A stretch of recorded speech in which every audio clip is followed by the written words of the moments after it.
Hello everyone, welcome back to my channel and welcome to some lessons from the past. My parents had me late in life.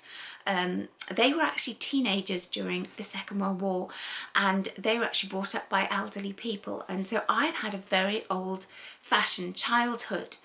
And some of the things they did to save money and save resources are very useful and things I still do now. And I thought I would share them with you to try and help everybody make their money and their budgets stretch. So here we are. Today we're going to talk about how to save money on food by using some of the methods my mum used years and years and years ago to make her budget stretch. So the first thing is the food that you eat.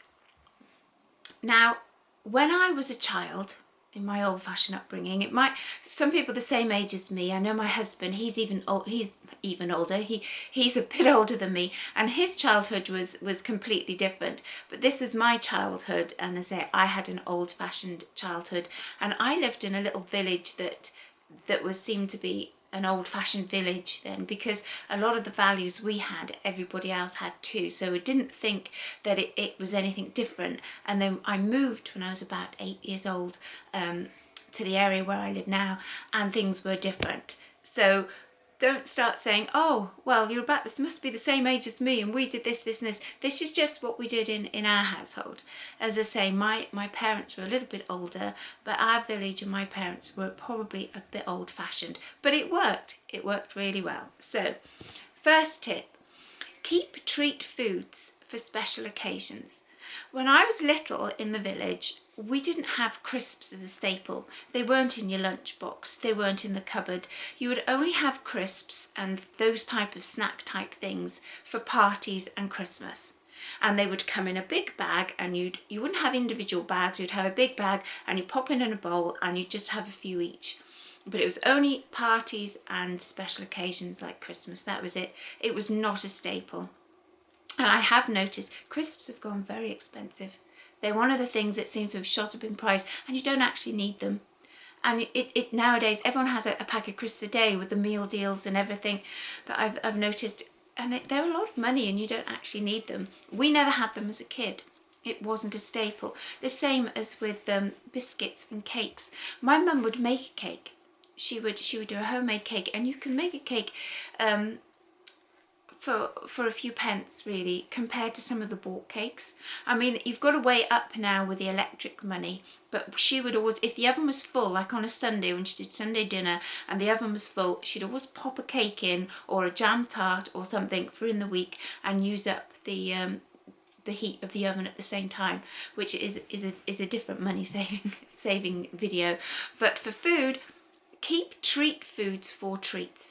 Don't have them as a staple, and that will save you a lot of money overall. And you can put the money, say you're going to put a big packet of crisps, it might be £1. You think, oh, it's £1, it's on offer, but that £1 can go towards helping you buy something staple, more filling, because the price of it has gone up.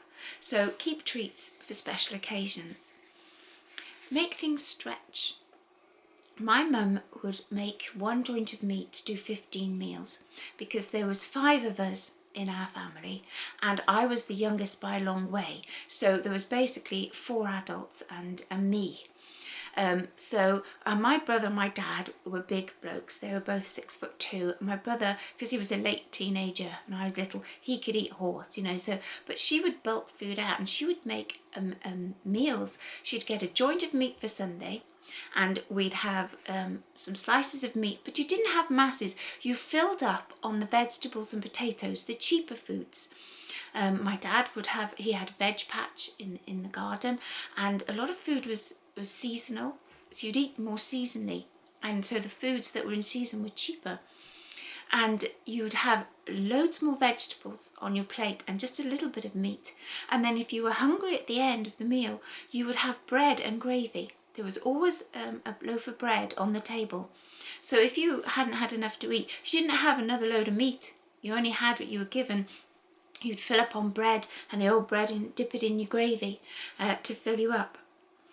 Then the second day, on the Monday, depending how busy she was, it would either be cold meat and chips, and or she would make a pie. Now she would home make a pie. She had an old-fashioned mincer that she used to clamp to the table, and she'd put some of the meat in there and turn the handle and mince it and put onions and apples in there, and she'd home make a pastry and she'd home make a pie. So that would be another meal. And then with the bits that were left on the joint, she would make a stew. And again, the stew would be 90% vegetables, but with this sort of flavouring of the meat. She would even put the carcass, the bone in to give it flavour. Now, I don't eat meat anymore, but if you do eat meat, this is a good way you can get your meat to stretch, because I know meat has gone expensive. But she used to make, as I say, three days out of one joint of meat by thinking outside the box. And as I say, she'd sometimes make a pie, she'd sometimes do cold meat and chips, and she'd slice it very thinly, and you just sort of have a taste of it and bulk up on the potatoes because they were cheaper. So that is another thing. Watch your portion sizes. As I say, she would make sure there was some left for another day. She wouldn't just divvy it all up and it would all be gone in one meal. And I noticed with a lot of people today, when I've been there, go, oh, there's a bit left. Do you want some more? Do you want some more? No, leave it for another day. Make that last. If you're still hungry, bulk up with bread. So watch portion sizes. I do read sometimes with people, they're struggling, but when you look at what they're having, instead of making a bag of something do sort of 3 meals, they're only making it do 2. And you think, well, you have got to watch. I think our portion sizes were smaller when we were younger. And don't forget that children do not need adult-sized portions. That's another thing. I mean, I can remember, I have some of the plates that, from old-fashioned plates, and you see the size of those compared to the modern plates that you buy, and the modern plates are a lot bigger. Watch your portion sizes and watch it with children as well. They don't need an adult-sized portion. You might even be able, stretch that to another meal if you don't have quite so much on your plate, and fill up on something cheaper, but not necessarily unhealthy. Don't fill up on the crisps and that. Something like some bread or extra potatoes, a cheaper option. Make sure that you're actually hungry and it's not just a habit to snack. The other way to save a lot of money, when I was a kid, there was not all this takeaway food and drinks. There was no meal deals and things like that. My mum had a big flask, big red flask, and she used to make a flask of tea or coffee if we went off, and she would make sandwiches and things to take with us. We never bought food out. It was way too expensive.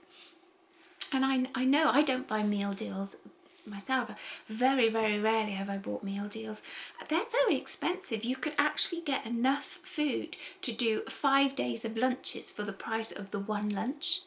I take my own drink to work. I make squash. You buy 1 bottle of squash. You don't need to go in the shop and buy a bottle of drink. Make up some squash from home, and it's a lot cheaper. And I've got a flask. I'll make some fruit tea, take that to work, and then you don't need to buy extra drinks and things. There was this sort of culture of takeaway coffee. When I was a kid, a takeaway coffee meant you had your flask with you.